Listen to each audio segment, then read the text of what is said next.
When it comes to the Winnipeg Jets, I feel that this team has a pivotal off season. I think that there are going to be big changes. From what I am hearing online, for example, it does not seem that Nick Ehlers is going to be re-signing with the Winnipeg Jets.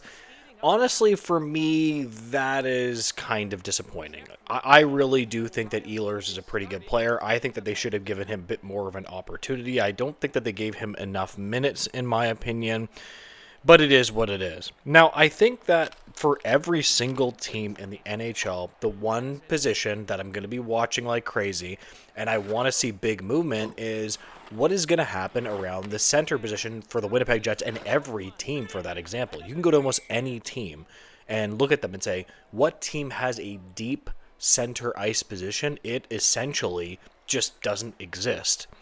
And you look at the Winnipeg Jets and you think they're going to have to get creative there. Now, number one, and this is a less creative option, would be to just overpay a free agent. And I mean really overpay. Now, that doesn't mean that you're going to be able to convince the free agent to come to Winnipeg, but you can try. I really don't like this. Number two, you can look to draft and develop one, and I think that they should be using that. Like, if you have a player that you really like in the draft in the first round, let's not forget that the Winnipeg Jets, I believe, are going to be picking 28th overall. Perhaps they can nab a center that they believe isn't that far away from being an NHL player. Okay, that's another option. Number three is probably going to be something like Jonathan Toews. Now, I know you might say, well, his decision isn't imminent. We don't know that for sure, but that's not really actually true. It looks more and more that we're getting more and more insider information from Pierre LeBrun, David Pagnotta, even the Locked On Jets podcast is starting to talk about that it is imminent that Jonathan Toews is going to be signing with the Winnipeg Jets. Because let's be honest, it makes a ton of sense. He is a Manitoba guy. He probably is looking for an easy route to get into the NHL, especially with all of the health issues that he did have. And it kind of just makes logical sense. Like, I'm a Leafs fan, for example, and I would like to see Jonathan Toews with the Leafs, but it kind of just actually feels like he just should sign with the Winnipeg Jets. It makes sense the most. And let's not forget, the Winnipeg Jets are going to be losing Ehlers, but I still think that they're going to be a pretty good team this year because they still have Connor Hellebuck. He's still an unbelievable goalie. They still have Scheifele. They still have some really good players there. And so not only is he signing with a team that's close to home, but he's signing with a pretty good team that can compete as well. Now, I am going to be interested to see what exact amount this player is going to get. Is his agent and him really going to push and push and push and say, hey, listen, we want a certain amount of money, we want a certain amount of money, and that's it? That could possibly happen, but you have to be willing to walk away. The problem with centers around the National Hockey League is that there just isn't a lot of them. So there's going to be a lot of these guys that are going to be pushing for every single dollar that they can get. Now, the problem with Toews is we don't even know at what level he can actually play in the NHL, and that is genuinely a pretty big issue to me. Like how good is Jonathan Toews still? Can he play a top six role? I'm pretty skeptical at that. I mean, he's about my age. He's 37 years old. That's a little bit older for a NHL player. In Jonathan Toews' prime, he was one of the best two-way centers in the game. He was up there with Patrice Bergeron.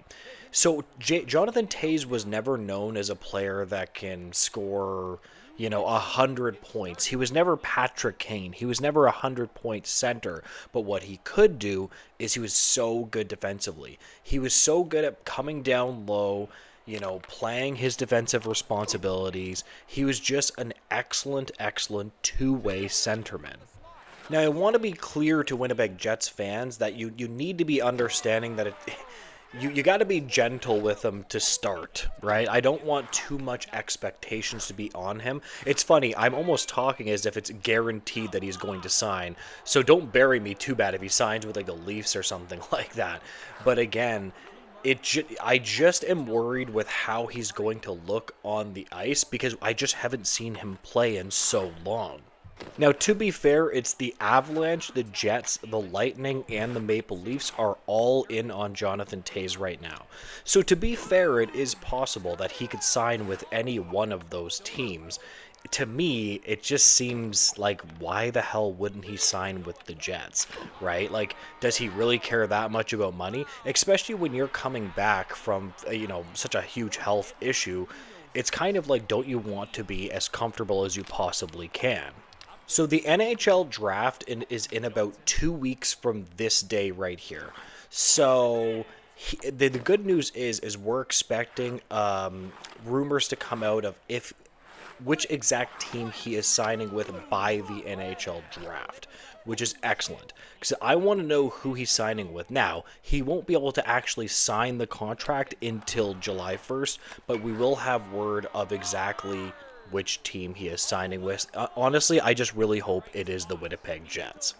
Now, I will ask one question with the question of the video.